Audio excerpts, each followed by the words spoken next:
Halo semua, ketemu lagi dengan Zoldik di sini. Wait a minute. Who are you? Jangan gitu dong. Karena tidak seharusnya Anda nonton video ini tanpa tahu saya dari video sebelumnya. Karena di tahap ketiga dalam rangkaian ilmu hakikat ini adalah tahap penting.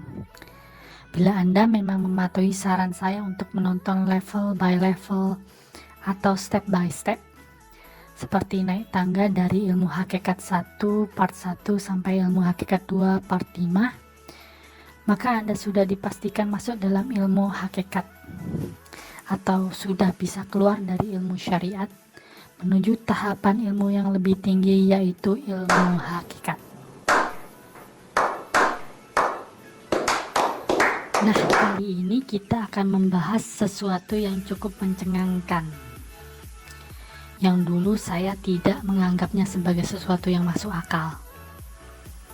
Tetapi setelah saya cek datanya, saya benar-benar tidak percaya bahwa setelah saya puluhan tahun menjadi Islam dan membaca kitab suci setiap hari, saya tidak menemukan kejanggalan yang sedahsyat itu.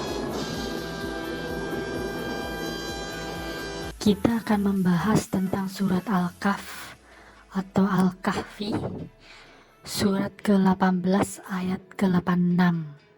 Kita akan mempelajari tentang tafsir-tafsirnya dan hadis yang mendukungnya. Lalu apa yang mencengangkan ya? Ya ditunggu aja ya.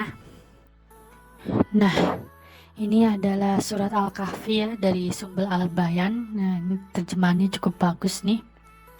Ya.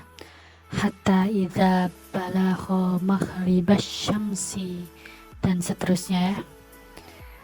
Langsung saja kita terjemahan Indonesianya. Hingga ketika dia telah sampai di tempat matahari terbenam, dia melihatnya, atau yang dimaksud di sini adalah matahari terbenam di dalam laut yang berlumpur. Dan di sana ditemukannya suatu kaum yang tidak beragama. Kami berfirman, wahai Zulkarnain, engkau boleh menghukum atau berbuat kebaikan atau mengajak beriman kepada mereka. Quran surah Al-Kahf ayat 86.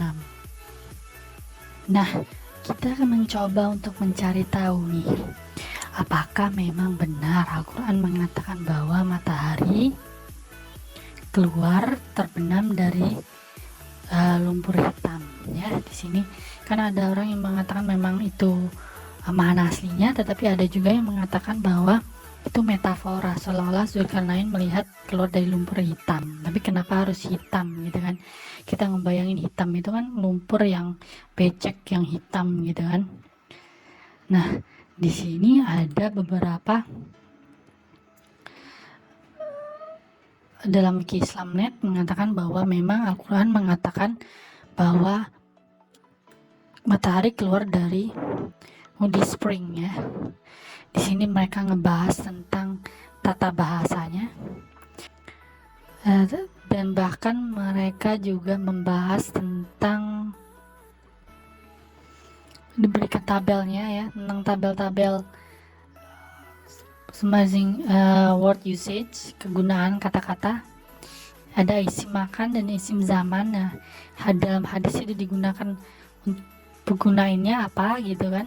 Mereka ngebahas dalam Quran apa, dan dalam hadis apa gitu kan. Maghrib, matli'ah, maghrib dan garb dan lain sebagainya. Tapi kita nggak ngebahas masalah ini ya.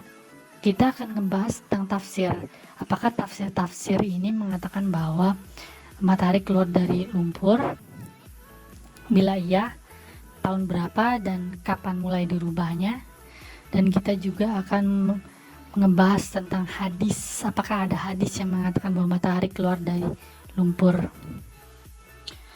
Menurut beberapa sumber, kita mendapati bahwa tafsir-tafsir klasik selalu mengatakan bahwa matahari keluar dari lumpur atau air hangat. Baru pada abad ke-4 atau 5 Hijriah atau sekitar abad ke-10 Masehi, Tafsir-tafsir tersebut mulai dirubah atau sekitar 500 tahun setelah Nabi meninggal. Saya juga memeriksa situs-situs Islam yang mengatakan bahwa tafsir-tafsir klasik tidak pernah mengatakan bahwa matahari keluar dari lumpur atau air hangat. Makanya kita cek nih ya. Saya sebenarnya mau memeriksa tafsir-tafsir langsung dari perpustakaan UIN, melihat tafsir langsung dari penulis Islam atau percetakan Islam. Tetapi saat ini pandemi dan perpustakaan tutup. Jadi mohon maaf, saya hanya dapat mencarikan situs-situs Islam yang secara tidak sengaja mereka menyodorkan tafsir tersebut dan kelihatannya mereka tidak mengalami benturan keraguan ya. Karena masih pakai iman. Saya dulu juga begitu, ketika berdiskusi baru saya dapat melihat benturan antara iman dan sains tersebut. Nah, ini saya dapat ya suatu sumber Islam nih, Haraka ID. Nah ini Haraka ID. Nih, benarkah matahari tenggelam dalam laut lumpur hitam? Inilah penjelasannya. Nah, dia melihat dari abad ke abad nih, memeriksa dari abad ke abad tentang tafsirnya. Abad ke-4 Hijriah. Di antara tokoh tafsir yang amat populer pada abad ke-4 Hijriah adalah Ibnu At-Tabari. Ya, ini benar nih. Tafsir beliau adalah tafsir matsur, berbasis riwayat dan nukilan yang paling otoratif hingga sekarang. Ini paling banyak digunakan ya Tabari ini ya, tafsir klasik yang paling dihormati nih. Dia melihat wawasan tafsir generasi sahabat dan tabi'in. Sahabat itu maksudnya orang yang berhubungan langsung dengan Nabi. Tabi'in adalah orang yang setelah Nabi ya. Tafsir At-Tabari adalah juga yang paling direkomendasikan.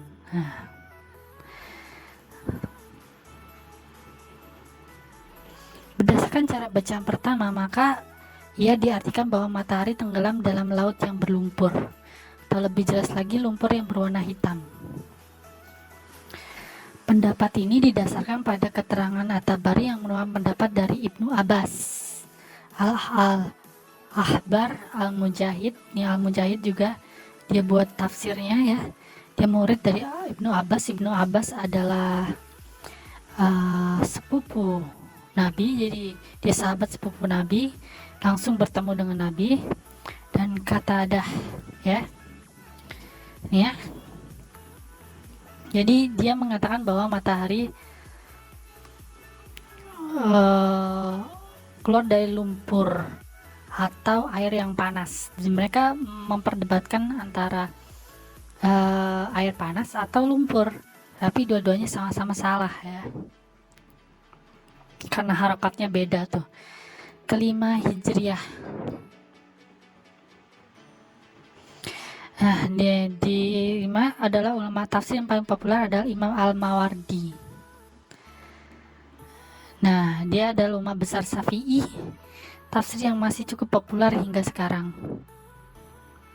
Sama dengan Tabari, Mawardi juga memperkenalkan bahwa nasiran ayatnya juga didat bahwa matahari tenggelam dalam mata air berlumpur.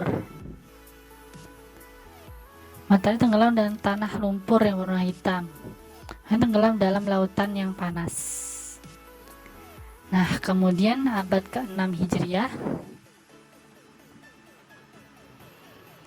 Ibnu Al-Jauzi, tafsirnya Zadul Masir.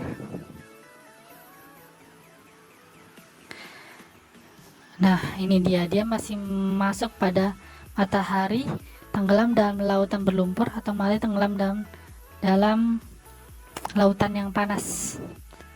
Satu hal yang menarik dari penjelasan Ibnu adalah beliau merincikan salah satu perkataan Al-Hasan yang menjelaskan bahwa matahari tenggelam dalam lautan yang panas hingga airnya mendidih seperti air yang dimasak dalam periuk. Jadi airnya mendidih gara-gara matahari tenggelam nih. Al-Hasan adalah anak tertua dari Ali bin Abi Thalib. Jadi langsung ketemu dengan Nabi nih. Ya. Orang-orang yang dekat zaman Nabi nih. Nah, Agar tidak kepanjangan, kita potong saja. Next episode kita akan melihat kapan tafsir ini mulai dirubah dan mengapa dirubah.